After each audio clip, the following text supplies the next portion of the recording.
দর্শক আপনাদের সবাইকে আমন্ত্রণ জানাচ্ছি যমুনা আইরেসকে। শুরুতেই জানিয়ে দেব শিরোনাম। নিজ দেশেই বিমান হামলা মিয়ানমারে, কারেন রাজ্য ছেড়ে থাইল্যান্ডের জঙ্গলে ৩,০০০-এর বেশি মানুষ। চলমান বিক্ষোভে প্রাণহানি ৪০০ ছাড়ালো।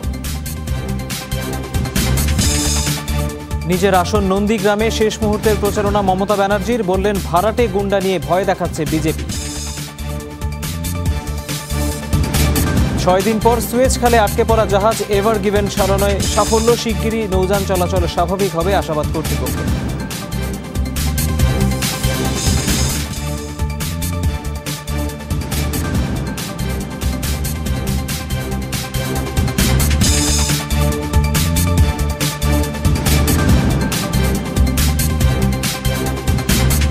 দর্শক, সব খবরের বিস্তারিত নিয়ে আপনাদের সাথে আছি আমি তৌহিদ হোসেন। নিজ ভূখণ্ডের কারেন রাজ্যে বিমান হামলা চালাচ্ছে মিয়ানমারের সেনাবাহিনী। প্রাণ বাঁচাতে প্রতিবেশী থাইল্যান্ডের জঙ্গলে পালিয়েছে ৩,০০০-এর বেশি মানুষ। মানবাধিকার সংগঠনগুলোর পর্যবেক্ষণ, চীন বা রাশিয়ার সহায়তা ছাড়া রাত্রিকালীন বিমান অভিযান চালানো অসম্ভব। রোববারও জান্তা আগ্রাসনে প্রাণ হারান কমপক্ষে ১৩ বিক্ষোভকারী। অভ্যুত্থান পরবর্তী সহিংসতায় প্রাণহানি ছাড়িয়েছে ৪৫০।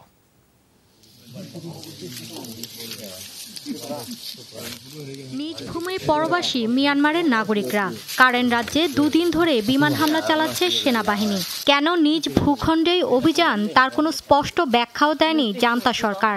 প্রাণে বাঁচতে থাইল্যান্ডের সীমান্তবর্তী জঙ্গলে আশ্রয় নিয়েছে কারেনবাসী।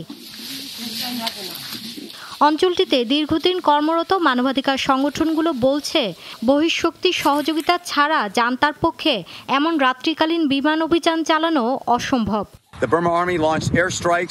শনিবার রাত থেকেই কারেন রাজ্যের বিভিন্ন এলাকায় চালানো হচ্ছে বিমান হামলা, যাতে প্রাণ হারিয়েছেন কমপক্ষে ৫ জন, আহত ১০ জনের মতো। ধ্বংস হয়েছে বহু ঘরবাড়ি। বিস্ময়কর তথ্য হলো, গেল ২০ বছরে অঞ্চলটিতে কোনো বিমান হামলা দেখেনি। তার উপর অভিযান চলছে রাতের বেলা। রাশিয়া, চীনের মতো দেশগুলোর সহযোগিতায় বেড়েছে জান্তার সক্ষমতা।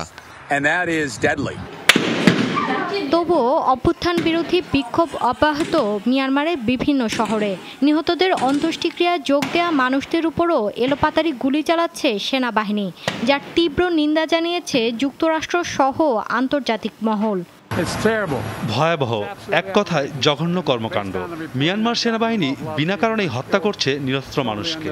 নিজ জনতার উপর চালাচ্ছে নির্যাতন, নিপীড়ন। অন্ত্যেষ্টিক্রিয়ায় এলোপাতাড়ি গুলি চালানোর ঘটনা কোনোভাবেই মানতে পারছি না। রোববারও জান্তা আগ্রাসনে নিহত হয় কমপক্ষে ১৩ বিক্ষোভকারী। অভ্যুত্থান পরবর্তী সহিংসতায় দেশটিতে প্রাণহানি ছাড়ল ৪৫০। সাঁড়াশি অভিযানে ৩,০০০-এর বেশি মানুষ ধরপাকড়ের শিকার। মৌলি ইসলাম, যমুনা নিউজ। এদিকে মিয়ানমারে জান্তা বাহিনীর দমন পীড়নের মুখে থাইল্যান্ডে পাড়ি দেওয়া বাসিন্দাদের আশ্রয় দেওয়ার কথা জানিয়েছে ব্যাংকক। থাই প্রধানমন্ত্রী প্রায়ুত চান ওচা বলেন, মানবিক বিবেচনায় পালিয়ে আসা জনগোষ্ঠীকে আশ্রয় দেওয়ার পরিকল্পনা নেওয়া হয়েছে, তবে কত সংখ্যক মানুষকে আশ্রয় দেওয়া হবে তা নিশ্চিত করা হয়নি। দেশটির প্রধানমন্ত্রী বলেন, কোনোভাবেই স্থায়ী বসবাসের সুযোগ পাবেন না কারেন থেকে আসা জনগোষ্ঠী। ২০১৭ সালের ২৫ আগস্ট রাখাইনে নির্যাতনের শিকার হয়ে বাংলাদেশে আশ্রয় নেয় প্রায় ৭.৫ লাখ রোহিঙ্গা। এখনও কাউকে ফেরত নেয়নি নেপিত। পূর্ব মেদিনীপুরে নন্দীগ্রামের ভোটকে ঐতিহ্য এবং সম্মানের লড়াই বলে মন্তব্য করেছেন পশ্চিমবঙ্গের মুখ্যমন্ত্রী মমতা ব্যানার্জি। নির্বাচনী প্রচারণা শেষ হওয়ার একদিন আগে সোমবার ৩টি পথসভা করেছেন তিনি। বলেন, ভাড়াটে গুন্ডা দিয়ে ভয়ভীতি দেখানোর চেষ্টা করছে বিজেপি, যা শক্ত হাতে প্রতিহত করতে হবে। এই দিনও নেতাকর্মীদের আবারও ভোট কেন্দ্র পাহারা দেওয়ার আহ্বান জানান মমতা। বলেন, টাকা দিয়ে ভোট কিনতে চাইছে নরেন্দ্র মোদীর দল, তাই কেন্দ্রে কেন্দ্রে সবাইকে সজাগ থাকতে হবে। সকাল সকাল সবাইকে ভোট কেন্দ্রে যাওয়ার আহ্বান জানান তিনি। এবারের বিধানসভা নির্বাচনে সবচেয়ে হাই ভোল্টেজ কেন্দ্র ধরা হচ্ছে নন্দীগ্রামকে। এই আসন থেকে লড়ছেন মমতা নিজে, বিজেপির হয়ে তার সাথে প্রতিদ্বন্দ্বিতা করছেন একসময়ের ঘনিষ্ঠ নেতা শুভেন্দু অধিকারী। দ্বিতীয় ধাপে ১ এপ্রিল ভোট গ্রহণ অনুষ্ঠিত হবে এই আসনে।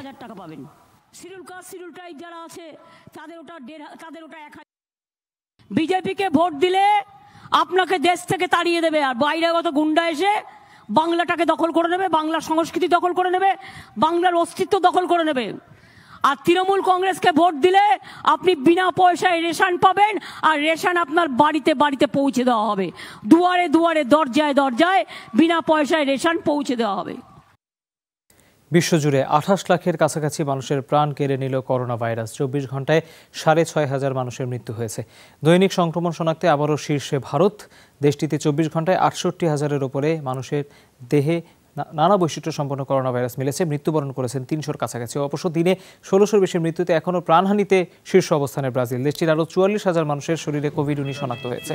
দ্বিতীয় দিনের সর্বোচ্চ 567 জনের মৃত্যু রেকর্ড করেছে মেক্সিকো। 500-র কাছাকাছি দৈনিক মৃত্যু দেখেছে যুক্তরাষ্ট্র।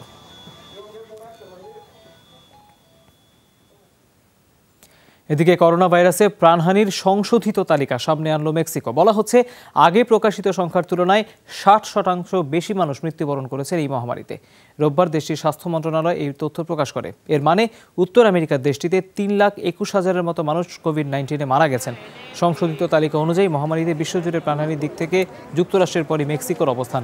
স্বাস্থ্য মন্ত্রণালয় বলছে, চলতি বছরের প্রথম 6 সপ্তাহে দেশটিতে প্রাণহানি ছিল 2,94,000-এর বেশি। মধ্য ফেব্রুয়ারি থেকে আরও 27,000-এর মতো মৃত্যু রেকর্ড করা হয়। সংকট মোকাবেলায় শুরু থেকেই চাপের মধ্যে ছিলেন প্রেসিডেন্ট ম্যানুয়েল লোপেজ। বিরোধীদের অভিযোগ, বরাবরই তিনি প্রাণহানির মূল সংখ্যা গোপন করেছেন।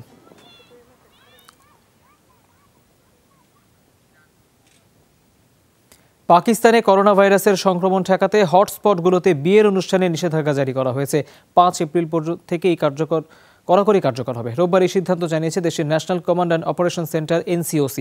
যেসব শহর ও জেলায় আক্রান্তের হার 8%-এর বেশি, সেখানে বিয়ের অনুষ্ঠান ছাড়াও নিষিদ্ধ থাকবে অন্যান্য সামাজিক, সাংস্কৃতিক ও রাজনৈতিক জমায়েত।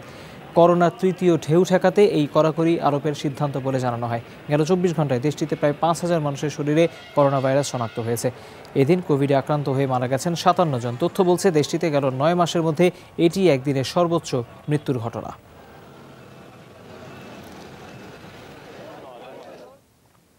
করোনার বিস্তার ঠেকাতে ভারতের মহারাষ্ট্রে জারি হলো রাত্রিকালীন কারফিউ। সন্ধ্যা 8টা থেকে সকাল 7টা পর্যন্ত এই কড়াকড়ি কার্যকর হবে। রাতের এই সময় 5 জনের বেশি একত্রে জড়ো হতে পারবেন না। পার্ক, সমুদ্র সৈকতে যাওয়ার ব্যাপারেও নিষেধাজ্ঞা থাকবে। নীতিমালা লঙ্ঘন করলে অর্থদণ্ড ভোগ করতে হবে। মহারাষ্ট্র প্রশাসন জানিয়েছে, বস্তি এলাকা নয় বরং আবাসিক লোকালয়ে এবার সংক্রমণের হার বেশি। এ কারণে হোটেল, পানশালা এবং শপিং মলগুলোকে কারফিউর আওতায় রাখা হয়েছে। গেল কদিন ধরে ভারতে দৈনিক গড়ে 60,000-এর মতো মানুষের দেহে করোনা ভাইরাস শনাক্ত হচ্ছে। সবচেয়ে বেশি বিস্তার ঘটেছে মহারাষ্ট্রে। হোলি উৎসবে মেতেছে ভারত। করোনা সংক্রমণ ঊর্ধ্বমুখী হলেও উৎসব পালন করেছে দেশটির বেশিরভাগ শহর। সোমবার ঐতিহাসিক শহর মথুরায় পূজা অর্চনায় অংশ নেন ভক্তরা। রঙের খেলায় অংশ নেন হাজারো মানুষ। লখনৌ, অমৃতসর সহ বেশিরভাগ শহরে দোল উৎসবে ছিল উপচে পড়া ভিড়। ছিল না করোনা স্বাস্থ্যবিধি মানার বালাই।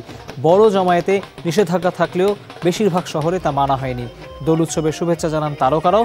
নিজেদের বাড়িতেই উৎসবের আয়োজন করেন অনেকে। তবে বেশি সংক্রমিত এলাকাগুলোতে ছিল প্রশাসনের সতর্কতা। রাজধানী দিল্লি, ভুবনেশ্বর সহ অনেক জায়গায় সব ধরনের আয়োজনে নিষেধাজ্ঞা ছিল। বিধিনিষেধ নিশ্চিতে সক্রিয় ছিল নিরাপত্তা বিভাগ। উৎসবের দিনে স্বাস্থ্যবিধি নিয়ে প্রচারণাও চালান অনেকে। অবশেষে সরানো সম্ভব হয়েছে সুয়েজ খালে আটকে পড়া জাহাজ এভার গিভেন। 1 সপ্তাহ চেষ্টার পর সোমবার ভোররাত 4:30টার দিকে ভেসে ওঠে কন্টেইনারবাহী বিশাল এই জাহাজ। পুরো জাহাজটি 80% ঘুরিয়ে নেওয়া হয়েছে তীর থেকে 334 ফুট দূরত্বে। আসা জোয়ারের সময় আবারও সচল হবে এভার গিভেন। এতে কাটবে সুয়েজ খালে গত কয়েকদিনের অচলাবস্থা। গত 7 দিন ধরেই চলছে মহাযজ্ঞ। 10টি টাগবোট ড্রেজার নিয়ে কাজ করছেন বিশ্বসেরা বিশেষজ্ঞ দল। অবশেষে সোমবার ভোরের দিকে আসে সাফল্য। একাধিক পদক্ষেপ ব্যর্থ হলেও এদিন ভরা জোয়ারের সুবিধা নিতে সক্ষম হয় উদ্ধারকারীরা। প্রথম ধাপে তীর থেকে 334 ফুট দূরত্বে সরানো হয় এভার গিভেনকে। জাহাজের সামনের দিক থেকে খনন করতে হয় 59 ফুট।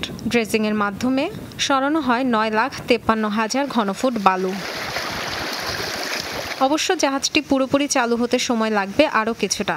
স্থানীয় সময় সকাল 11টার দিকে জোয়ারের সময় আবার শুরু হবে অভিযান। টাগবোট দিয়ে টেনে খাল থেকে জাহাজটি বের করা গেলেই অবসান হবে সুয়েজ খালের অচলাবস্থার। গত 23 মার্চ তীব্র ধূলিঝড়ে নিয়ন্ত্রণ হারায় এভারগ্রিন ফ্লিটের জাহাজ এভার গিভেন। আড়াআড়িভাবে ঘুরে গিয়ে খালের দুপাশে আটকে যায় এর দু প্রান্ত। 1312 ফুট দীর্ঘ জাহাজটি পথ আটকে রাখায় খালের দুদিকে বাঁধে নৌযানজট। খালে প্রবেশের অপেক্ষায় প্রায় 400 জাহাজ। ডরথি দাস্ট্রিন, যমুনা নিউজ। আবারও স্পেনে উদ্ধার হলো প্রায় অর্ধশত অভিবাসন প্রত্যাশী। গত 24 ঘন্টায় এই নিয়ে দেশটিতে উদ্ধার হলো প্রায় 300 আশ্রয় প্রার্থী। কোস্টগার্ড জানায়, উদ্ধারকৃতদের ক্যানারি দ্বীপের লাস পালমাস বন্দরে আনা হয়েছে, যাদের ভেতর আছেন 2 জন নারী। করোনা মহামারীর কারণে 2019-এর তুলনায় গত বছর প্রায় 8.5 গুণ অভিবাসী ভিড়েছেন ক্যানারি দ্বীপে। উদ্ধারকৃতদের বেশিরভাগই উত্তর আফ্রিকা ও সাহারার আশপাশের দেশের নাগরিক। জাতিসংঘ শরণার্থী বিষয়ক সংস্থা UNHCR এর তথ্য বলছে, গত বছরেও স্পেনের উদ্দেশ্যে পাড়ি দেওয়া প্রায় শতাধিক অভিবাসন প্রত্যাশী মারা গেছেন। গত রোববারও 2 বছরের এক অভিবাসী শিশুর মৃত্যু হয়। ভয়াবহ অগ্নিকাণ্ড দেখল ইন্দোনেশিয়ার জাভায় অবস্থিত রাষ্ট্রায়ত্ত জ্বালানি প্রতিষ্ঠান। সোমবার দুর্ঘটনার পরপরই আশপাশের 950 মানুষকে নিরাপদ স্থানে সরিয়ে নেওয়া হয়। দুর্ঘটনায় গুরুতর অগ্নিদগ্ধ হয়েছেন কমপক্ষে 5 জন। স্থানীয় হাসপাতালে তাদের চিকিৎসা চলছে। জ্বালানি প্রতিষ্ঠান পার্তামিনার পক্ষ থেকে বলা হয়, তাদের তেল শোধনাগারে হঠাৎ বিস্ফোরণের পর আগুন ধরে যায়, তবে বিস্ফোরণের কারণ এখনো জানা যায়নি। প্রত্যক্ষদর্শীরা বলছেন, অগ্নিকাণ্ডের আগে বজ্রপাত সহ ভারী বৃষ্টি হচ্ছিল। কয়েক ঘন্টা চেষ্টার পর আগুন নিয়ন্ত্রণে আনে ফায়ার সার্ভিস। প্রতিদিন 1.25 লাখ ব্যারেল তেল পরিশোধনে সক্ষম পার্তামিনা।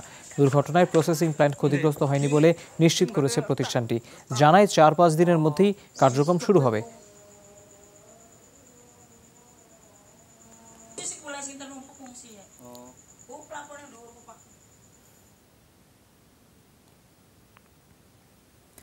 উইঘুরদের পরিস্থিতি পর্যবেক্ষণে চীনের জিনজিয়ান প্রদেশে যেতে চান জাতিসংঘের মানবাধিকার কমিশনের চেয়ারম্যান। বিধিনিষেধ ছাড়াই স্বাধীনভাবে অঞ্চলটি সফরের বিষয়ে আলোচনা চলছে চীনের সাথে। রোববার সিবিসি নিউজকে দেওয়া সাক্ষাৎকারে এসব তথ্য জানান জাতিসংঘ মহাসচিব অ্যান্তোনিও গুতেরেস। বরাবরই মানবাধিকারের প্রতি সম্মানের বিষয়ে জোর দিয়েছি। চীনের সংখ্যালঘুদের নিজস্ব পরিচয়ের স্বীকৃতি শুধু নয়, নাগরিক হিসেবে বৈষম্যহীন আচরণ তাদের প্রাপ্য। বিধিনিষেধ ছাড়াই যাতে মানবাধিকার কর্মীরা দেশটিতে পর্যবেক্ষণে যেতে পারে, সেজন্য আলোচনা চলছে। সিরিয়ার আল হোল ক্যাম্পে 9 আইএস সদস্যকে আটক করা হলো। রোববার মার্কিন সমর্থিত কুর্দস ফোর্সের প্রায় 5000 সদস্য অংশ নেয় সাঁড়াশি অভিযানে। 60,000-এর বেশি মানুষের বসবাস এই ক্যাম্পে। এদের অনেকেই আইএস যোদ্ধাদের পরিবারের সদস্য বা সমর্থক। কুর্দি বাহিনী জানায়, আটক আইএস সদস্যদের একজন ইরাকি নাগরিক। তবে অভিযানে 30 জনের বেশি আটক হয়েছে বলে দাবি পর্যবেক্ষণ সংস্থা সিরিয়ান অবজারভেটরি ফর হিউম্যান রাইটসের।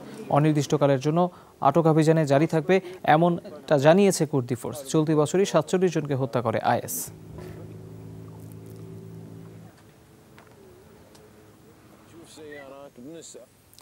কানাডার নর্থ ভ্যানকুভারে অজ্ঞাত ব্যক্তির এলোপাথারি ছুরিকাঘাতে প্রাণ হারিয়েছেন এক নারী। রোববার এই হামলায় আরও 6 জন গুরুতর আহত হন। পুলিশ জানায়, লিন ভ্যালি লাইব্রেরিতে স্থানীয় সময় দুপুর 2টা নাগাদ এই হামলা হয়।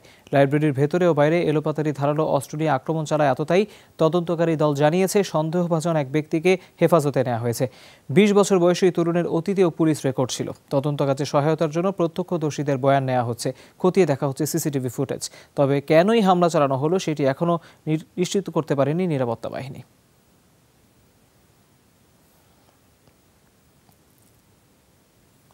আফ্রিকান দেশ মোজাম্বিকে সন্ত্রাসী হামলার ঘটনায় নিখোঁজ 60 বিদেশি নাগরিক। এখন পর্যন্ত 7 জনের মৃত্যুর কথা নিশ্চিত করেছে নিরাপত্তা বাহিনী। শুক্রবার পালমা শহরে বিদেশি পর্যবেক্ষক এনজিও কর্মকর্তাদের বহন করছিল 17টি গাড়ির বহর। হঠাৎই হামলা চালায় অজ্ঞাত বন্দুকধারীরা। এর মাঝে 7টি গাড়ি কোনোভাবে হামলা এড়িয়ে পালাতে সক্ষম হয়, যার আরোহীদের বেশিরভাগই আহত।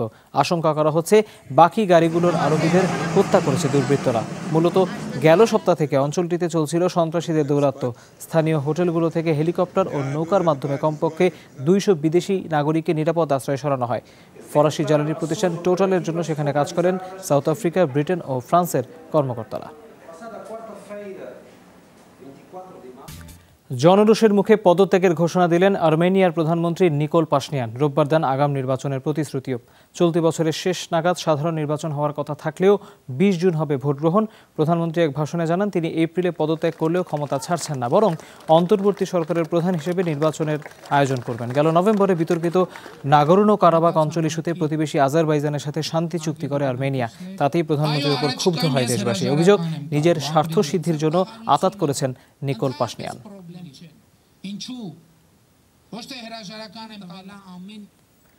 করোনার ভয়াবহতায় যখন নতুনভাবে লকডাউন হচ্ছে নানা দেশে, সে সময় মাস্ক ছাড়া চলাফেরার অনুমতি পেল জিব্রাল্টারবাসী। ব্রিটিশ শাসিত অঞ্চলটির প্রায় সবাই ভ্যাকসিন নিয়েছেন, তাই তুলে নেওয়া হলো মাস্ক পরার বাধ্যবাধকতা। মহামারী থেকে বাঁচতে টানা 9 দফা কারফিউ জারির পর স্পেন উপকূলে অবস্থিত ব্রিটেন শাসিত ভূখণ্ড জিব্রাল্টারে শিথিল করা হয়েছে কড়াকড়ি। কারণ অঞ্চলটিতে বাস করা প্রায় 34,000 বাসিন্দার বেশিরভাগই নিয়ে ফেলেছেন ভ্যাকসিন। সরিয়ে ফেলা হচ্ছে বিধিনিষেধের নির্দেশনা। এছাড়া নতুন করে কোনো করোনা রোগী শনাক্ত না হয় স্বস্তি ফিরেছে বাসিন্দাদের মাঝে। আমার মনে হয় সবার প্রচেষ্টায় এটি সফল হয়েছে, তবে এখনো আমাদেরকে আরো সচেতন থাকতে হবে। এখন রাস্তায় হাঁটার সময় মাস্ক না পরলেও বাজারে গেলে ঠিকই পরা হয়। স্বাভাবিক অবস্থায় ফিরছি, এটি স্বস্তির। গেল কয়েক মাস যতটা আতঙ্কে কাটিয়েছি সেই সময়গুলো আর ফিরে আসুক তা কখনোই চাই না। তবে গোটা বিশ্ব থেকে মহামারী নিশ্চিহ্ন না হওয়া পর্যন্ত সাবধান থাকার পরামর্শ অনেকের। সত্যি কথা বলতে আমি এখনো নিজেকে নিরাপদ মনে করছি না। ভ্যাকসিন নিলেও মাস্ক পরেই থাকতে চাই। 6.8 বর্গ কিলোমিটার আয়তনের দ্বীপটিতে এখন পর্যন্ত করোনা রোগী শনাক্ত হয়েছে 4273 জন, মারা গেছেন 94 জন। অমিত হাসান রবিন, যমুনা নিউজ। সুটকেসে ভরে পাচার করা হচ্ছিল 185টি বিরল প্রজাতির কচ্ছপ। রোববার ইকুয়েডর বিমানবন্দরের শুল্ক বিভাগ এই প্রাণীগুলোকে উদ্ধার করে। কর্তৃপক্ষের দাবি 3 মাস বয়সী কচ্ছপগুলোর প্রত্যেকটি আলাদা প্লাস্টিকের প্যাকেটে ছিল। আবদ্ধ অবস্থায় মারা যায় 10টি। বাকিগুলোকে বন্দর কর্তৃপক্ষের বিশেষ জায়গায় সংরক্ষণের জন্য নেওয়া হয়েছে। দেশটির জাতীয় উদ্যানের সহযোগিতায় সেগুলোকে ছাড়া হবে। সমুদ্রে বিরল এই প্রজাতির গ্যালাপাগোস দ্বীপে পাওয়া যায়। সেগুলো এশিয়ার কালোবাজারে চড়া দামে বিক্রি করে চোরা কারবারিরা।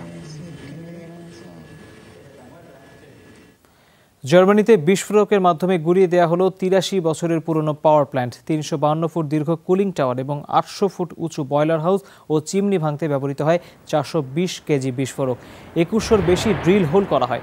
দীর্ঘদিন বন্ধ থাকার পর পুনঃসংস্কারের উদ্যোগ নেয় কর্তৃপক্ষ। গেল ডিসেম্বর থেকে শুরু হয় প্রস্তুতি। নিরাপদ স্থানে সরানো হয় চারপাশের বাসিন্দাদের। 1938 সালে লুনান শহরে স্থাপিত হয়েছিল বিদ্যুৎ উৎপাদন কেন্দ্রটি।